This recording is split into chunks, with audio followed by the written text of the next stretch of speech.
একমাত্র খেলাফত দিয়ে, প্রিয় নবীর প্রেম দিয়ে, সাহাবা কেরামের প্রেম দিয়ে, খোলাফায়ে রাশিদিনের প্রেম দিয়ে, আহলে বায়তের প্রেম দিয়ে যদি সমাজ রাষ্ট্র বিনির্মাণ করা হয়, বিশ্বাস করেন ওই রাষ্ট্রতে শান্তি থাকবে, সুখ থাকবে, আরাম থাকবে, সম্মান থাকবে, শ্রদ্ধা থাকবে।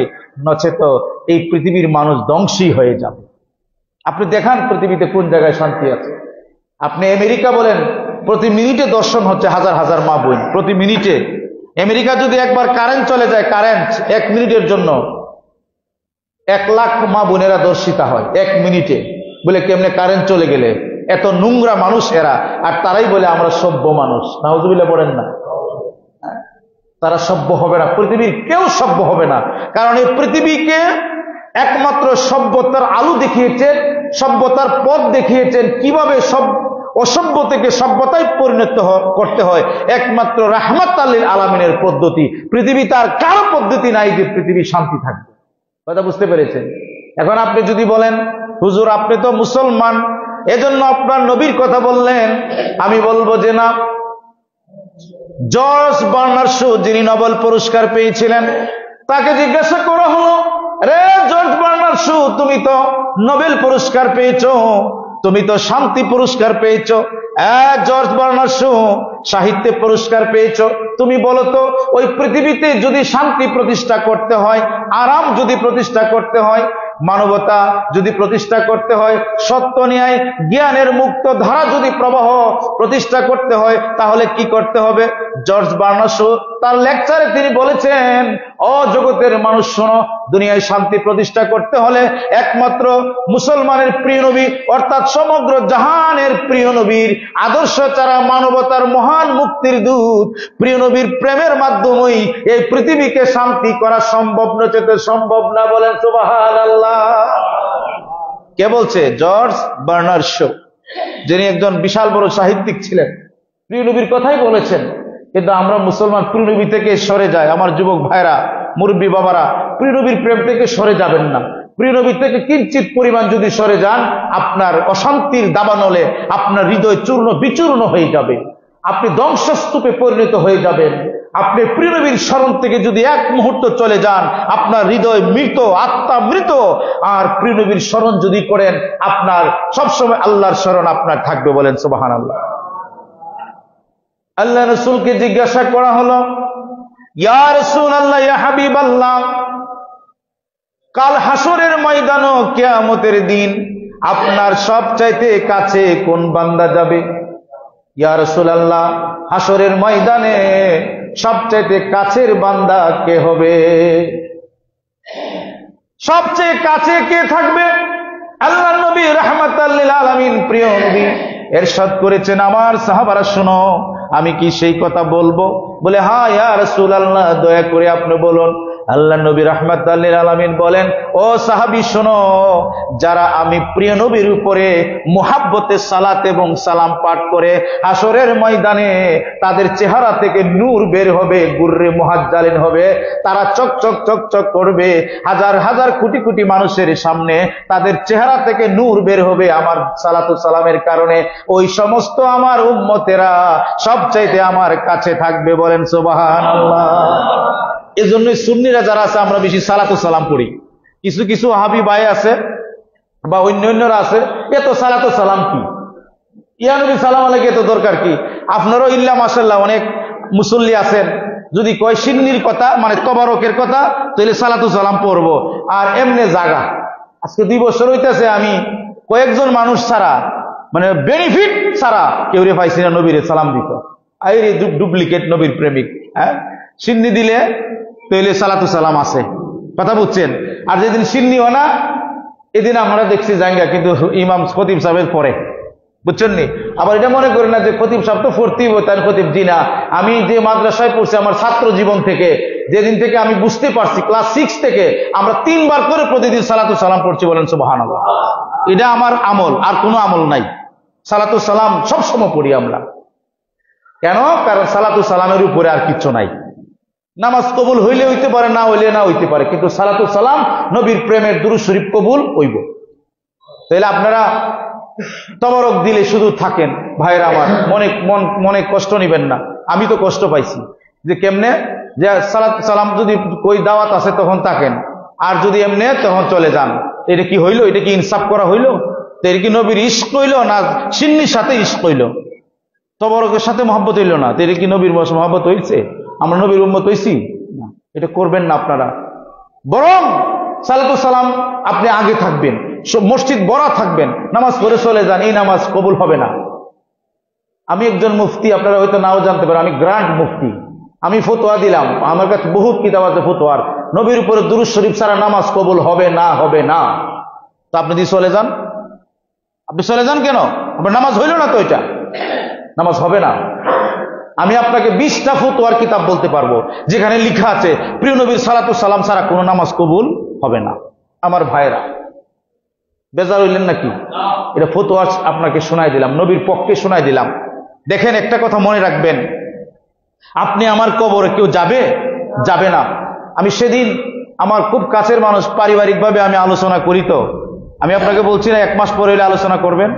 আমার মা, শাশুড়ি, আমার পরিবারের মানুষ সবাই বসা, আমি একটা আলোচনা করছি যে প্রিয় নবী রাহমাতুল লিল আলামিন সাল্লামকে, এবং আমার মামাও ছিল, আমরা পারিবারিকভাবে এইভাবে সপ্তাহে 1 দিন হলে বসে আলাপ করি। বুঝতে পেরেছেন? আমি আলোচনা করতেছি যে আল্লাহ পাক রাব্বুল আলামিন আমাদেরকে কবরের মাঝে শুধু একটি সওয়াল করবে। আমাকে প্রশ্ন করা হলো, উনি অনেক বড় আলেম, মামা একজন কামিল পাস, ওনা 3টা প্রশ্ন করবে। আমাকে বলে যে আপনি দেখান। আমি বুখারী শরীফে আপনি দেখান। তো বুখারীতে আছে, পরে আমার কাছে তো বুখারী শরীফ আছে, উনি আর পায় না খুঁজা। মুসলিম শরীফও আছে, পাইসা না খুঁজা। এখন কইতে, বাবা আপনি বলেন বিষয়টা কি?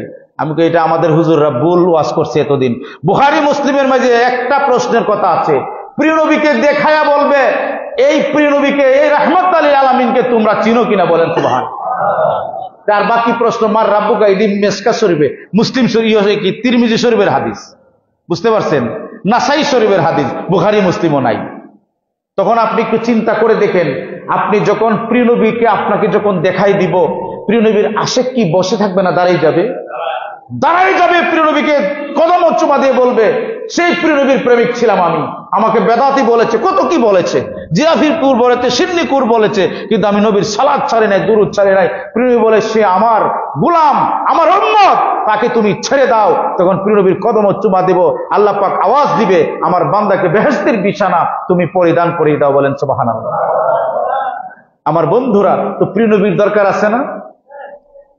এই যে শবে বরাত, লাইলাতুল নিসফু মিন শাবান আমাদেরকে দান করেছেন কার মাধ্যমে? কার মাধ্যমে দান করছে? প্রিয় নবীর মাধ্যমে। মৌলা আলী শের খুদা রাদিয়াল্লাহু তাআলা আনহু থেকে একখানা হাদিসে মুবারক আছে যে লাইলাতুল নিসফু মিন শাবান যখন আসে, ইজা কানাতি লাইলাতুল নিসফু মিন শাবান ফায়াকুলু নাহারাহা ওয়া সুমু নাহারান ফায়াকুমু, দণ্ডায়মান হও লাইলাহা, রাত্রিতে, অর্থাৎ লাইলাতুল নিসফু মিন শাবান যখন আসবে তখন রাত্রিতে তোমরা নামাজ পড়ো, লাইলাতুল কিয়াম পড়ো। বলেন সুবহানাল্লাহ। তারপরে বলা হয়েছে যে ফাইন্নাহু ইয়ানজিলু, নিশ্চয়ই আল্লাহ রাব্বুল আলামিন স্পেশাল রহমত আর বরকতের নজর দান করে। কোথায় দান করে? আল্লাহ পাক আমাদের কাছে বিশেষ রহমত দান করে, বিশেষ রহমত নজরে আমাদেরকে ডাকতেছে, আলামিন আলামিন মুস্তারজিক, আলামিন মুস্তাগফির, তোমরা কেউ আছো কি ক্ষমা ভিক্ষা করবে, ক্ষমা চাইবে? আমি রাব্বে কারীম আমার বন্ধুর খাতিরে তোমাদেরকে ক্ষমা করে দেব। বলেন সুবহানাল্লাহ। আলামিন মুস্তারজিক, তোমাদের রিজিক নাই, তোমরা অভাব অনটনে ভুগতেছ, তোমাদের প্রবলেম, চাকরি পাচ্ছ না, ব্যবসা বাণিজ্য ভালো যাচ্ছে না, রিজিকের অভাব থাকছে। আল্লাহ পাক বলতেছেন আসো ওই রাত্রিতে। প্রিয় নবী বলতেছে আমার বন্ধু আপনি বলে দিন। আল্লাহ বলছেন বন্ধু আপনি বলুন যে আপনার বান্দারা যদি, আপনার উম্মতেরা যদি ওই রাত্রিতে আমার কাছে রিজিক চান, মুস্তার ফারযাকুহু, আমি তাদেরকে অসংখ্য রিজিক দান করব। বলেন সুবহানাল্লাহ। এবং যারা অসুস্থ, একটা টিপস আপনাদেরকে দেই, আপনি অসংখ্য অগণিত ডাক্তার দেখিয়েছেন, আপনি অসুখ ভালো হচ্ছে না, আপনি রুগী, আপনি এমন অসুখ যে অসুখ ডাক্তারে চিনে না, অপারেশনও ভালো হয় না, আপনি মারা যাবেন ডাক্তারে বলে দিল। হ্যাঁ, যদি এরকম জটিল রোগ আপনার থাকে, প্রিয় নবী বলছেন, আল্লাহু আকবার, বলছেন আমার বন্ধু আলামিন আলামিন মুবতালান আমার বন্ধু, আপনার কোন উম্মত যদি অসুস্থ থাকে, তাহলে তারা যদি এই লাইলাতুন নিসফু মিন শাবান শবে বরাতের রাত্রিতে এক ফোঁটা চোখের পানি ফেলে দেয়, আর যদি বলে আল্লাহ আমার এই জটিল রোগটা যেন কমিয়ে যায়, আল্লাহ পাক রব্বুল আলামিন বলছে, বন্ধু আপনি বলুন এই কঠিন রোগকে আমি নিরাময় করে দেব। বলেন সুবহানাল্লাহ। আরে আপনি টেস্ট করে দেখেন, যদি আপনার কোন জটিল রোগ থাকে, শবে বরাতে এসে কান্দেন আল্লাহর দরবারও, সালাতু সালাম পড়েন, আপনার রোগ আর থাকবে না। প্র্যাকটিক্যাল, এগুলি কিচ্ছা কাহিনী নয়। আল্লাহ রাসূল সাল্লাল্লাহু আলাইহি ওয়াসাল্লাম বলেছেন, প্রিয় নবী একটা কথা মুবারক, প্রিয় নবীর লামস মুবারক বৃথা নয়, যা বলেছে পুঙ্খানুপুঙ্খ সত্য, কিয়ামত পর্যন্ত তা ঘটতেই থাকবে। সুবহানাল্লাহ। বুঝতে পেরেছেন? তো কাজেই এই শবে বরাতের চাঁদ আপনাদেরকে বাধা দিবে যে হালুয়া রুটি বানাবেন না, বেশি বেশি বানাবেন। আচ্ছা বলেন, হালুয়া রুটি বানাই আপনি কি করেন? মানুষের খাওয়ার না নিজে খান? তো মানুষের খাওয়ানি লাভ না ক্ষতি? আরে হাদিস শরীফে এসেছে, যে ব্যক্তি মানুষকে বেশি বেশি খাওয়ায় আর সালাম দেয় সে উত্তম ব্যক্তি। সুবহানাল্লাহ বলেন। তো এই দিন বেশি বেশি যেটা আপনাকে নিষেধ করা হবে ভালো কাজকে, এই কাজ বেশি বেশি করা ফরজ। আমার কথাটা বুঝেন, আবার বললেন না আমরা হুজুরে ফতোয়া দিছে যে হালুয়া রুটি বানানো ফরজ। আমি এটা বলছি না, যে ভালো কাজকে যারা নিষেধ করবে বিরুদ্ধবাদীরা, তখন ওই কাজটা আপনার উপরে করাটা ফরজ হয়ে যায়, আপনি বেশি বেশি করবেন আরো। বলেন সুবহানাল্লাহ। এরার অন্তরে যেন আগুন জ্বলে। আপনি হালুয়া রুটি করবেন, গরিবকে দান করবেন, নিজেও খাবেন, পাশের বাড়ির মানুষকে দান করবেন, অসংখ্য গণিত দান করবেন, খাইতেই থাকবেন। আর যে নিষেধ করে এরও কিছু দিয়েন। সুবহানাল্লাহ কর না, এরও কিছু দিবেন। যারা নিষেধ করে তার গরু আপনি কিছু পাঠাই দিবেন। এটা আল্লাহ রাসূলের হাদিস শরীফ আছে। তো প্রিয় নবীর সুন্নতকে যারা বেদাত বলে, প্রিয় নবীর সুন্নতের উপরে যারা আঙ্গুল তুলে, তারা মুমিন থাকতে পারে না। মা আয়েশা রাদিয়াল্লাহু তাআলা আনহা থেকে হাদিস শরীফ, শাহ ওলিউল্লাহ মুহাদ্দিসে দেহলভী রাহমাতুল্লাহ আলাইহি, শাহ আব্দুল আজিজ মুহাদ্দিসে দেহলভী রাহমাতুল্লাহ আলাইহি, মাদারুন নবুওয়াত শায়েখ আব্দুল হক মুহাদ্দিসে দেহলভী রাহমাতুল্লাহ আলাইহি সহিহ হাদিস বয়ান করতেছেন। একবার মা আয়েশা রাদিয়াল্লাহু তাআলা আনহা তিনি বলেন, আমি ঘুম থেকে জাগ্রত হয়ে বিছানায় হাত দিয়ে দেখলাম প্রিয় নবী বিছানায় নাই। সুবহানাল্লাহ বলেন। তো আমি চাদর মুড়ি দিয়ে আমি প্রিয় নবীর সন্ধানে চলে গেলাম। তো তিনি ভাবছে যে প্রিয় নবী হয়তো অন্য কোনো স্ত্রীর কাছে গেছে, অন্য কোনো আম্মা জানের কাছে গেছে যে কথা বলার জন্য, বা অন্য কোনো জরুরতে গেছে। তখন তিনি প্রিয় নবীকে খুঁজতে শুরু করলেন। খুঁজতে খুঁজতে কোনো জায়গায় যখন পেলেন না, হঠাৎ করে জান্নাতুল বাকির দিকে মা আয়েশা রাদিয়াল্লাহু তাআলা আনহার চক্ষু গেলেন এবং দেখলেন প্রিয় নবী হাত মোবারক তুলে কাঁদতেছে। বলেন না সুবহানাল্লাহ। আল্লাহর নবী রাহমাতাল লিল আলামিন হাত উঠায় বললেন, আল্লাহুম্মা আগফির উম্মাতান, আল্লাহুম্মা আগফির উম্মাতান, আল্লাহুম্মা রাব্বি হাবলি উম্মতি, আল্লাহুম্মা রাব্বি হাবলি উম্মতি। হে আল্লাহ, তুমি আমার উম্মতকে আমাকে দিয়ে দাও, আমাকে দিয়ে দাও, আমার উম্মতের গুনাহকে তুমি মাফ করো। আল্লাহ, আজকে শবে বরাতের রাত্রিতে, পূর্ণিমার চাঁদের রাত্রিতে আল্লাহ তুমি আমার উম্মতকে মাফ করে দাও, আর আমার গুনাহগার উম্মতকে আমার হাওলা করে দাও। বলেন সুবহানাল্লাহ। প্রিয় নবী দোয়া করতেছেন, হাত মোবারক উঠায়া কবরের পাশে। কি এর পাশে? সহিহ হাদিস। কবর জিয়ারত করা যায় আসেনি? কবরের পাশে যায় কান্দন যায় আসেনি? আরে হাদিস শরীফ 22টা হাদিস আছে এই ব্যাপারে। কয়টা? 22টা হাদিস। মোল্লা হাদিস পড়ে না, কিতাব পড়ে না, ফতোয়া দিয়ে কবর জিয়ারত বলে করতো না। আল্লাহর নবী হঠাৎ করেছে দেখলেন মা আয়েশা সিদ্দিকা রাদিয়াল্লাহু তাআলা আনহা প্রিয় নবীর পাশে দাঁড়িয়ে আছেন। তিনি আমিন আমিন বলতেছেন। আল্লাহর নবী বললেন, ওগো আয়েশা, আপনি কি মনে করেছেন আমি অন্য জায়গায় চলে গিয়েছি? যে না না। হ্যাঁ আয়েশা, আপনি কি জানেন আজকে রাত্রিটা কি? মা আয়েশা রাদিয়াল্লাহু তাআলা আনহা বললেন, আল্লাহু আ'লামু ওয়া রাসূলুহু আ'লামু বিমুরাদিহি বিহি, আল্লাহ এবং রাসূল এটার ভালো জানে। আল্লাহর নবী বললেন, এই রাত্রিটা হচ্ছে লাইলাতুন নিসফু মিন শাবানের রাত্রি।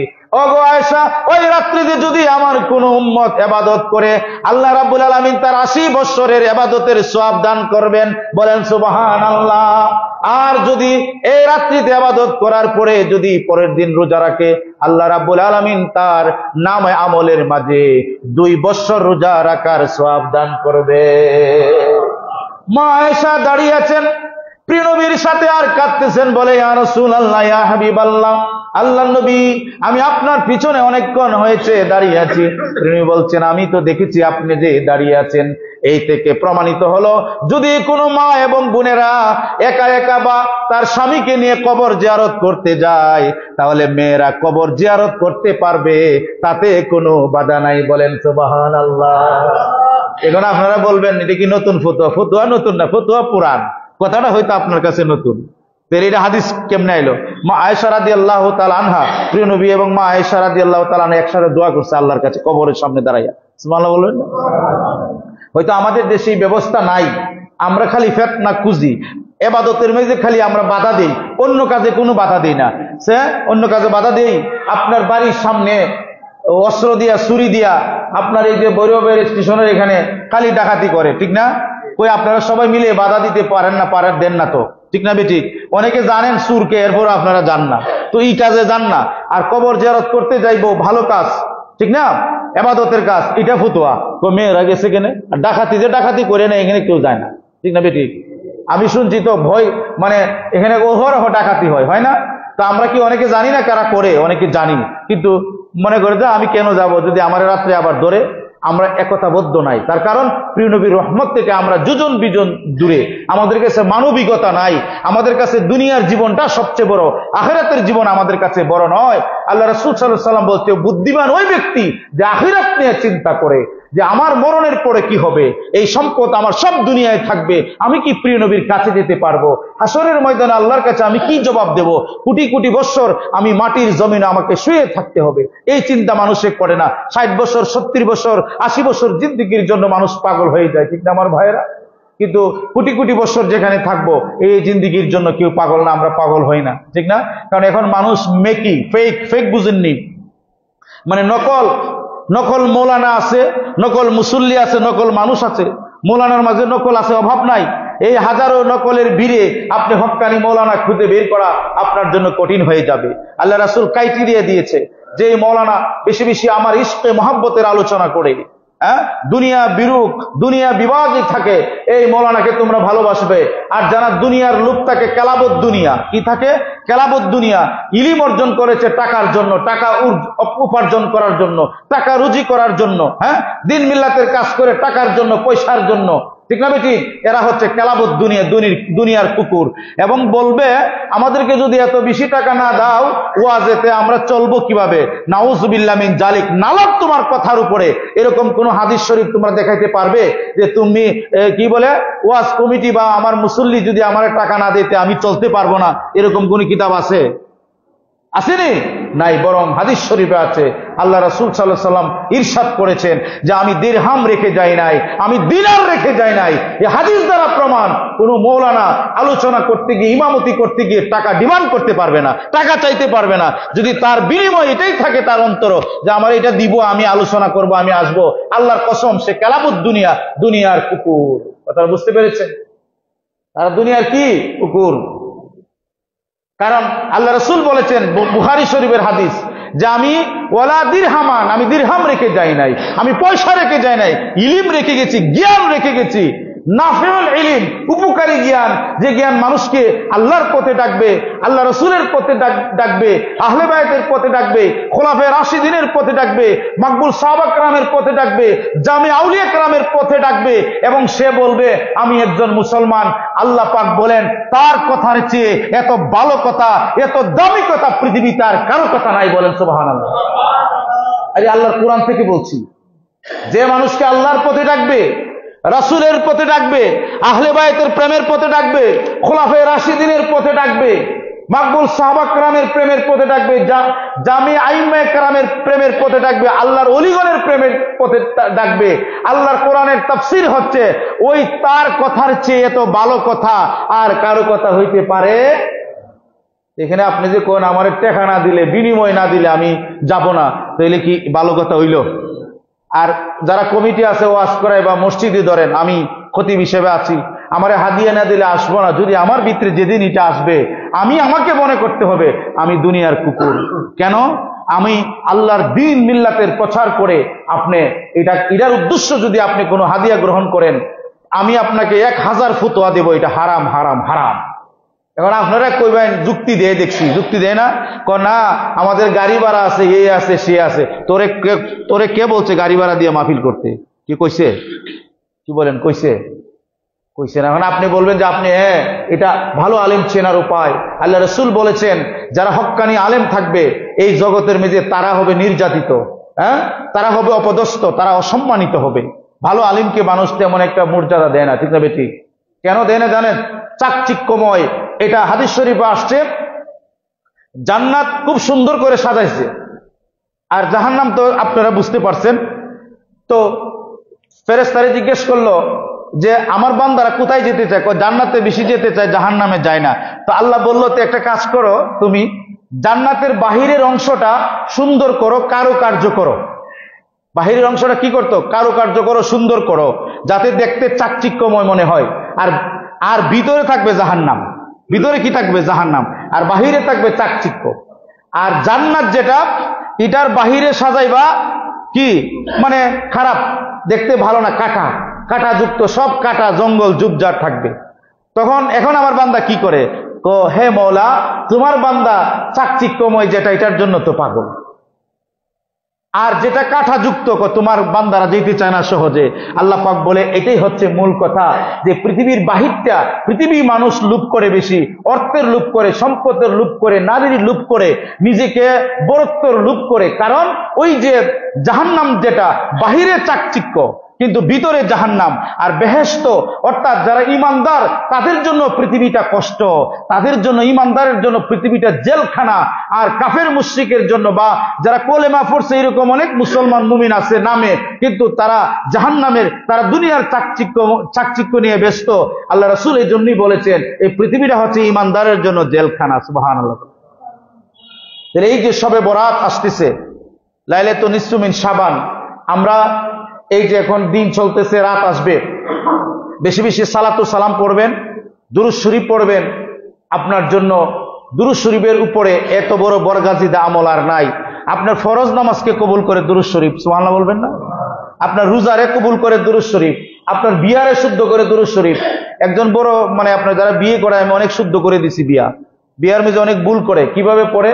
যে প্রিয় নবীর নাম মোবারক নিয়ে বলে, প্রিয় নবীর নাম মোবারকের শরীয়ত মতে দুইজনের সাক্ষীর উপস্থিতিতে আমি বিয়ের প্রোগ্রাম নিয়ে আসলাম, আপনার রাজি থাকলে বলুন কবুল, রাজি থাকলে আপনি বলুন কবুল, ঠিক না? এখন প্রিয় নবীর নাম মোবারক নিয়ে দেখেন অধিকাংশ কাজীরা সাল্লাল্লাহু আলাইহি ওয়াসাল্লাম পড়ে না। আপনি দেখে দেখবেন, আমি অসংখ্য বিয়ে দেখছি, আমি বলছি বিয়ে হবে না, এই বিয়ে শুদ্ধ হবে না। বলে কেন? আমি কি আপনি জানেন না প্রিয় নবীর নাম মোবারক একবার নিলে সাল্লাল্লাহু আলাইহি ওয়াসাল্লাম পড়া ফরজ, আপনাকে পড়তেই হবে, ওয়াজিব। আর যদি একই মজলিসে বারবার নেওয়া হয় তাহলে এটা পড়াটা মুস্তাহাব, পড়তেই হবে। তো আপনার বিয়ে কেমনে শুদ্ধ হবে? তখন উনি বলে আমি তো বাবা জীবনে অনেক বিয়ে করাইছি, এটা আপনি তোবা করেন আল্লাহর কাছে। তখন উনি মেনে নিছে, কারণ উনি ভালো আলেম ছিল। তো এই জন্য বিয়ে যে পড়া, এটার নিজে অনেক গলত হয়, নবীর নাম মোবারকের দুরূদ শরীফ পড়ে না, ঠিক না? এটা সামাজিক কথা। অনেক বিয়ে পড়াতে আমরা গেছি, যাওয়ার পরে বিভিন্ন রং বেরঙ্গের মানুষ আসছে বিয়েতে, আপনার খুতবাটা পর্যন্ত বিয়ে পড়া যায় না। বিয়ে খুতবা পড়া সুন্নত, কথা বুঝতে পেরেছেন? খুতবা পড়া সুন্নত, কোরআন তেলাওয়াত করতে হবে, বিয়েতে দাঁড়ায় খুতবা পড়তে হবে। তারপরে বর বা যারা আছে তাদেরকে নিয়ে সালাতু সালাম পড়ে আপনি দোয়া করবেন, এই বিয়েটা হবে শুদ্ধ। এই দম্পতির উদরে, এই দম্পতির ঔরসে আল্লাহ পাক আল্লাহর ওলি দান করবে, বলেন সুবহানাল্লাহ। আর বিয়ার মেজে নবীর সুন্নতের বরখেলাপ, প্রিয় নবীর আদর্শের বরখেলাপ, আপনি দোয়াটা পর্যন্ত পড়া যায় না, হইচই খাইয়ে ফেলবেন। যখন বোঝা যায় আপনি জীবনে 10 দিন পর্যন্ত খান নাই, খাওয়ার জন্য পাগল থাকেন, ঠিক না বেটি? কিন্তু বিয়ের মাঝে আপনি শুদ্ধ কাজ হলো প্রিয় নবীর সালাতু সালাম পড়ে বিয়েটা শুদ্ধ করবেন, নাহলে আপনার এই বিয়ে শুদ্ধ হবে না, আল্লাহর ওলি হবে না। এখন তো আমাদের ছেলেমেয়েরা যারা আছে স্কুল কলেজ ভার্সিটিতে পড়ে, সবাই তো আল্লাহর ওলি, ঠিক না? দেখেন না সবাই আল্লাহর ওলি, খালি লাশ পাওয়া যায় রাস্তাঘাটে। কি বলেন? অনেক মা বাবারে বাদ দেয় না ছেলেমেয়েরা। আপনাদেরকে বলছি, গার্জেনরা প্রতিবাদ করে ভালো কথা মনে করে, আমার ছেলে তো করছে দিন, আপনারও একদিন মারবে, এরকম করতেছে না? সাবধান হয়ে যাবেন, ছেলে মেয়েকে ভালো শিক্ষাটা দিবেন। আর এখন থেকে যারা বিয়ে করবেন, আমি বলে দিলাম সালাতু সালাম পড়বেন, দুরূদ শরীফ পড়বেন, প্রিয় নবীকে সালাম দিবেন, তারপরে কোরআন তেলাওয়াত করবেন, খুতবা পড়বেন, তারপরে এখানেই বসে থাকবেন। মেয়ের কাছে এজিন নেওয়ার জন্য যাবেন কেন? হয়তো কই পাইছেন আল্টু ফাল্টু কথা, কিন্তু আমরা এটা চালাই দিয়েছি। সামনে আনবেন, এনে ফেস টু ফেস করে তারপরে বিয়ে করাই দিবেন। সুবহানাল্লাহ বলেন। তখন তাকে এজেন্ট দিবে, সামনে থাকবে যে তোমাকে এত মোহর দিয়ে সাক্ষীর উপস্থিতিতে আমি ইমুকের ছেলে ইমুকের সাথে তোমাকে বিয়ের পয়গাম দিছি, মা তুমি কি কবুল আছো? তখন সে তারা দেখে দেখে বলবে হ্যাঁ আমি কবুল। তখন সে বলবে কবুল। কথা বুঝতে পেরেছেন? তখন এই জায়গার মিজি সে ইসলামী পোশাক পরা থাকবে, নবীর প্রেমের পোশাক পরা থাকবে। এরপরে ওপেন করে দেন আপনারা। আজীব কথা, স্বামী দেখার আগে আরেক মাসে দিকেলায় বরে, তো এটা ভালো সন্তান হবে? আমি জানি এরপরে আমাকে বেশি অনেকে ভালোবাসবেন না, যে হুজুর করা না, এটা করাও আস না। আপনার স্ত্রী আপনার জন্য হালাল, ঠিক না বেঠিক? তার একজন মানুষের জন্য হারাম না, তা আপনি এইভাবে প্রদর্শন করেন কেন? মা বোন কি প্রদর্শন করার জিনিস? কি বলেন, প্রদর্শন করার জিনিস নাকি? না, আপনি সুন্নতি তরিকায় রাখবেন। তখন এজিন দিবেন, এজিন দেওয়ার পরে উভয়ে দাঁড়াবে, দাঁড়ানোর পরে উভয়ে খুতবা দিবে। আপনি খুতবা দিবেন, খুতবা দেওয়ার পরে মূলত জের বিয়ে হে খুতবা দেওয়া আরো সুন্নত, সুবহানাল্লাহ কর না? কিন্তু হে তো এই সময় রুমাল ধরে রাখে, ঠিক না? আমি আপনাকে বিয়ের কথাটা কেন বললাম, এটাই সবকিছুর মূল। এখানে শুদ্ধ না হইলে এখানে শুদ্ধ না, আপনার সন্তানও শুদ্ধ না। তো আপনি দাঁড়ায় আপনি পড়বেন, খুতবা পড়বেন, আপনার যে পাত্র আছে পাত্রী উভয়ে দাঁড়াইবো, তারপরে আপনি সালাতু সালাম করবেন, এরপরে উভয়ের সাথে আপনি সবাইকে মিলে দোয়া করবেন। দোয়া করার পরে খেজুর থাকলে খেজুর, একটু মিষ্টি বিতরণ করবেন। এরপরে আপনারা খাবারের জন্য যাবেন। আর এর আগেই চেয়ার টেবিল জুড়ে খাওয়ার জন্য বইরেছি 3 মাসের উপাস, ঠিক না বেঠিক? তো নেক্সট সন্তান কেমনে হইবে বুঝুনি? নেক্সট সন্তান কেমনে হয় না? আগের মা বাবারা কি করতো, আগের মা চাষিরা কি করতো, আপনার এই এমনিতে কিন্তু করে ফেলতো। মানে কি বলে, এই তোমার জন্য একটা পাত্র দেখছি বাবা, ঠিক আছে, পাত্রী তোমার পছন্দ, আমি দেখে আসছি। আমার মা দেখছে, বাবা দেখছে, ওকে ফাইন। আর এখন কয় না আমি দেখতে হইব, মোবাইলে ছবি দেখতে হইব, আরো কত কিছু করে। এর লেগে সন্তানই মোলা হয়, ভিন্ন ভিন্ন হয়। আল্লাহ পাক আমাদেরকে প্রিয় নবীর সুন্নত মুবারকার সাথে আমল করার তৌফিক দান করেন, বলেন আল্লাহুম্মা আমিন। এরপরে আরেকটা কথা, মসজিদে বিয়ে হইলে আরো বালা, সুবহানাল্লাহ কইবেন না? আপনারা জানি আমার কাছে আইন না বিয়ে পড়াবেন না, কিন্তু খতিবের কাছে যদি বিয়ে না পড়ান, বিয়েটা পুরাপুরি শুদ্ধ হয় না। কথা কয় না, এটা কি ভুল কইছি নাকি? মনে করছেন নতুন ফতোয়া? না না না, আপনি খতিবকে দিয়ে বা আপনি ইমামকে দিয়ে বিয়ে পড়াইতে হবে, এটা শুদ্ধ। কারণ মাশাআল্লাহ, এই দেখছেন, তাহলে তো আপনারই প্রমাণ। যাই হোক আমার বন্ধুরা, আজকে তো 7 ফেব্রুয়ারি, ঠিক না? আপনাদের যে গরিপুর কবরবাসীর স্মরণে যুব সমাজের উদ্যোগে ইমানি সম্মেলন ও সালাতু সালাম মাহফিল আছে। যারা আপনারা যেতে চান যাইবান। প্রধান মেহমান যিনি, আমাদের পবিত্র যে কোরআন শরীফ আছে না, এই 3 ঘন্টায় উনি তাফসির করতে, বলেন আলহামদুলিল্লাহ। আপনাদের 2-4 মিনিট আমি কষ্ট দেব, এটা বলা উচিত, কারণ আমার এই জবানটা কি জন্য বানাইছে? আল্লাহ রাসূলের কথার জন্য, ভালো কথার জন্য না খারাপ কথার জন্য বানাইছে? তো উনি কোরআন শরীফকে তফসির করেছেন। এই পৃথিবীর মাঝে একমাত্রই উনি যে কোরআনকে তফসির করেছেন বাংলা ভাষা দিয়ে, বলেন সুবহানাল্লাহ। 3 খণ্ডে এবং বিস্তারিত ভাবে লিখেছেন। ক্লাস 1, 2, 3, 4 এর বাচ্চারা যারা রিডিং পারে এও পড়তে পারে, কিন্তু এই বইটা আপনারা কেউ বাচ্চারা কিনা দেই না, বুঝছেন নি? অনেক দাম, তো আমি 2-3 জনকে গিফট করছি, কারণ সবারই গিফট করা যায় না, কারণ এটা তো অনেক দাম আছে। দাম কি 2-2.5 হাজার টাকা। প্রত্যেকের ঘরে ঘরে তফসিরটা থাকা দরকার। এই তফসিরে মাশাহুদ্দিন এবং বুখারী শরীফ উনি 5 খণ্ডে ওটা বাংলা তর্জমা করে দিছে। তিরমিজি শরীফ করছে, প্রায় শতাধিক কিতাব লিখছে। ইমামে আহলে সুন্নাত আল্লামা সৈয়দ সাইফুর রহমান নিজামী শাহ, বলেন মারহাবা। উনারে অনেক মুরিদ হন বা না হন এটা আমার বিষয় না, মুরিদ হইলেও ভালোবাসবেন, না হইলেও ভালোবাসবেন, ইনি একজন হক্কানি আলেম, বলেন সুবহানাল্লাহ। আতায়ে রাসূল, আল্লাহ রাসূলের বায়াতে রাসূল তিনি নেন, এবং এটা বায়াতে রাসূল বলতে কি, আপনি মুরিদ হওয়া মানে বায়াতে রাসূল নেওয়া, এটা আপনার জন্য ফরজে আইন, বলেন সুবহানাল্লাহ। আপনি বলবেন যে পীর ধরা ফরজ না, পীর ধরা কোনো ফরজ না, পীর ধরা কিচ্ছু না, তবে মুর্শিদ ধরা, হক্কানি মুর্শিদ ধরা, হক্কানি মুর্শিদের হাতে বায়াত হওয়া এটা ফরজ, সুবহানাল্লাহ বলেন। পীর ধরা ফরজ না, পীর অর্থ বুড়া, এটা ফার্সি শব্দ। আমাদের সমাজে একটা বেজাল লাগাই দিছে ফার্সি শব্দ দিয়া, এটা বুড়া মানুষের কাছে যাবো না। না, যারা বায়াত রাসূল নেই ওনাদেরকে বলা হয় মুর্শিদ। কি বলা হয়? আল্লাহর কোরআনে আছে। যাই হোক, কত বড় একজন আলেম আসবেন, আপনারা যদি যারা যেতে ইচ্ছুক বা যেতে পারেন যাবেন। এত বড় আলেমের চেহারার দিকে চাইলে সগীরা গুনাহ ধরে পড়ে যায়, বলেন সুবহানাল্লাহ। উনি বায়াতে রাসূল নেই, বায়াতে রাসূল। এই বায়াতে রাসূল যদি আপনি না নেন তো ঈমানদার হবেন না। কোরআনে আছে, আমি 23টা ডকুমেন্টস দিছি কোরআন থেকে, আমার অনেক লেকচার আছে এটার উপরে, আর আমি এটার উপরে 1 বছর পড়াশোনা করছি, বলেন আলহামদুলিল্লাহ। শুধু বায়াতে রাসূলের উপরে, কারণ আমি যে জায়গায় থাকি সিলেট, বায়াতে রাসূল মানে না অনেকেই, 1-2 জনে মানে। এখানে আমি প্রতিনিয়ত যুদ্ধ করতে হয়, কিলাকিলি না, তর্কের যুদ্ধ, জ্ঞানের যুদ্ধ করতে হয়। কিলাকিলিলেও তো আমি পারতাম না, কারণ এরা লোক বেশি। কিন্তু জ্ঞান দিয়ে আসো, টেবিলে বসো, তখন বোঝা যাবে তোমার কুদ্দুর জ্ঞান আর আমার কুদ্দুর জ্ঞান, ঠিক না বেটি? মুখের জ্ঞান না, আপনি ইলিম থাকতে হবে, নবীর পক্ষে থাকতে হবে। আমার বন্ধুরা, তাহলে ওই বায়াতে রাসূল গ্রহণ যারা করছেন না, আপনারা করবেন। এটা আমার উপরে দায়িত্ব এবং ফরজ। আমার প্রিয় মুসলিয়ান একরাম, যারা বায়াতে রাসূল নেন নাই, তারা বায়াতে রাসূল নেবেন এত বড় একজন মহান ওলির কাছে। বলবেন ওনার কথা বলছেন, অন্যর কাছে নিলে, হ্যাঁ, যারা আল্লাহর ওলি যে কোনো জায়গার মধ্যে বায়াতে রাসূল নিলে হবে, বলেন সুবহানাল্লাহ। আপনি যে ওনার কাছে বায়াত গ্রহণ করতে হবে তা কোনো কথা না। আরো আল্লাহর ওলি অভাব নাই, অসংখ্য গণিত আছে, এদের কাছে আপনারা বায়াতে রাসূল নিয়ে নেবেন। আর উনি বর্তমান বিশ্বে সবচেয়ে বয়োজ্যেষ্ঠ, মানে 111 বছর চলবে সামনে সবে কদর আসলে, হ্যাঁ, সুবহানাল্লাহ বলেন না। 7 বছর বয়সে কোরআনের হাফেজ হইছে। কত বছর? 7 বছর বয়সে কোরআনের হাফেজ আল্লামা সৈয়দ সাইফুর রহমান নিজামী সাহেব।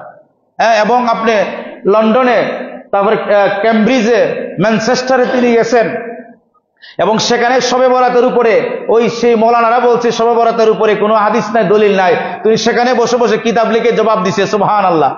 তারা বলে বেদাত। উনি মসজিদে বসে আছে, কিং ক্রস জামে মসজিদে, ইংল্যান্ডের কিং ক্রস জামে মসজিদ, 5000 লোক হয়, উনি একা বসে আছে, কেউ আর আয় না। পরে না, অসুবিধা নাই, করা যাইব, তবে একা একা করলে ভালো, বলেন না সুবহানাল্লাহ। হ্যাঁ, তাহলে এত বড় একজন মহান হাস্তি, মহান আলেম আসবে, তো ওনার কাছে বায়াতে রাসূলটা গ্রহণ করে নেবেন, মানে মুরিদ হয়ে নেবেন আপনারা। বায়াতে রাসূল নেওয়া ফরজে আইন, নীতি হবে।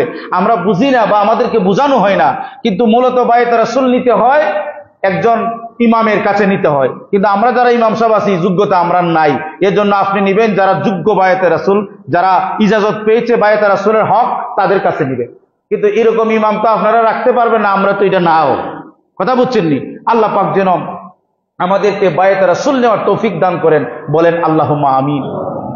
আমার বন্ধুরা, শেষ কথা হচ্ছে আপনাদের সাথে, আজকের এই জুমার সামনে শবে বরাত আসবে, বেশি বেশি জিকির করবেন, ইবাদত করবেন, নামাজ পড়বেন, আর বেশি জিকির করবেন। জিকির জিনিসটা কি, এটা পরবর্তীতে আমি বলে দেব। এরপরে নামাজ পড়বেন, আর 3000 বার কমপক্ষে দুরূদ শরীফ পড়ার চেষ্টা করবেন 1 মাসের ভিতরে। আরো তো অনেক বেশি পড়ে, তবে কমপক্ষে নিম্নমান 3000 বার দুরূদ শরীফ পড়বেন। যদি পড়েন, আপনার জীবনের সব গুনাহ মাফ হয়ে যাবে। সুবহানাল্লাহ। আল্লাহ পাক যেন আমাদেরকে তৌফিক দান করেন, বলি আল্লাহুম্মা আমিন। আলহামদুলিল্লাহি রাব্বিল আলামিন, আসসালাতু ওয়াসসালামু আলা ওয়া আলা আলিহি ওয়া সাহবিহি আজমাইন। আল্লাহ, আমরা যা আলোচনা করলাম, যা কিছু পড়লাম, ভুল ভ্রান্তি বেয়াদবি মাফ করে দাও। আয় আল্লাহ, তোমার হাবিব